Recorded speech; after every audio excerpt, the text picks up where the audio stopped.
A unique book cover, an intriguing thought. This book has been on my office shelf for a couple of decades. I remember hearing from the author at a regional gathering of Christians in media. Roy Williams has been a fixture in the marketing world for decades. The book that caught my attention the other day was Secret Formulas of the Wizard of Ads. So, as I grabbed the book off the bookcase, I noticed there was a card I'd placed there some years back, and it led me to an intriguing thought in that book. Let me paraphrase it for us in Christian media. Here's what it said.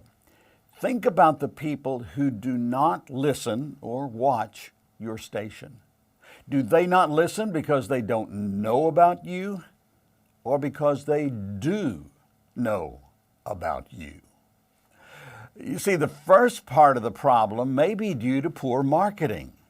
The second part of that problem may be because of poor imaging or branding or poor execution or poor content. There is a big difference between those 2 points. And we can easily get into the which came first, the chicken or the egg issue. Can you effectively market a product that will not keep the listener or viewer coming back? And can you invest in producing quality programming if you don't have an audience? Okay, here's my suggestion. Pray. And then set a high standard for all your programming. If your station or ministry carries programs from outside sources, ask yourself, do these programs come up to our station's standards? If not, tell them about it. When I managed a Christian radio station, there were times we had to contact the program producers of a ministry we carried to tell them that while their content was fine, the broadcast did not come up to our technical standards. What I usually heard from them was, well, no one else has said anything about the quality. We set a high standard, and our listeners came to expect that. Of course, the saying holds true, content is king, but quality is part of the content too. In fact, most folks make their decision to listen or watch a program in those first few seconds. The depth of your content is not initially determining factor on whether they'll keep listening.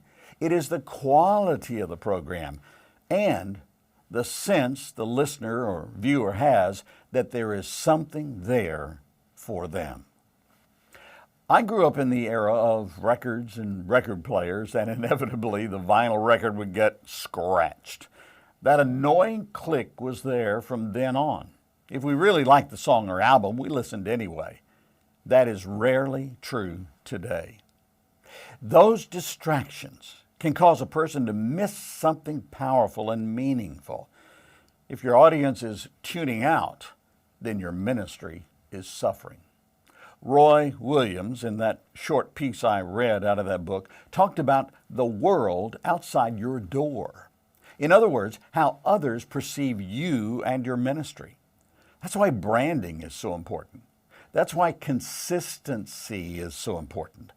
And that's why simplicity is often the best path to follow when presenting your ministry. That doesn't mean things are reduced to simplistic thoughts or presentations. John Maxwell explains the value of simplicity. He says, it may seem counterintuitive, but if you want to take communication to the next level, don't try to dazzle people with your intellect or overpower them with information. Give them clarity and simplicity. I often think about Jesus' parables. They were short, they were simple in their presentation, they had one main point. They were about something his audience could relate to. His topics revolved around the everyday things of life.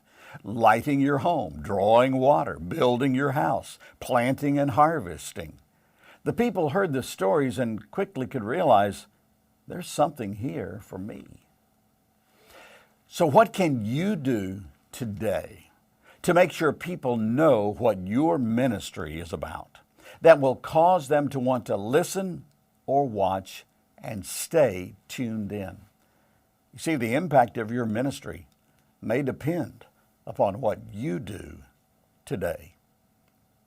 Do you want to know more about Media Alliance and its global ministry? Well, head to our website, medialliance.cc to learn more. And you can spread the encouragement from these videos by liking, subscribing, and sharing them with others. Thanks, and God's best.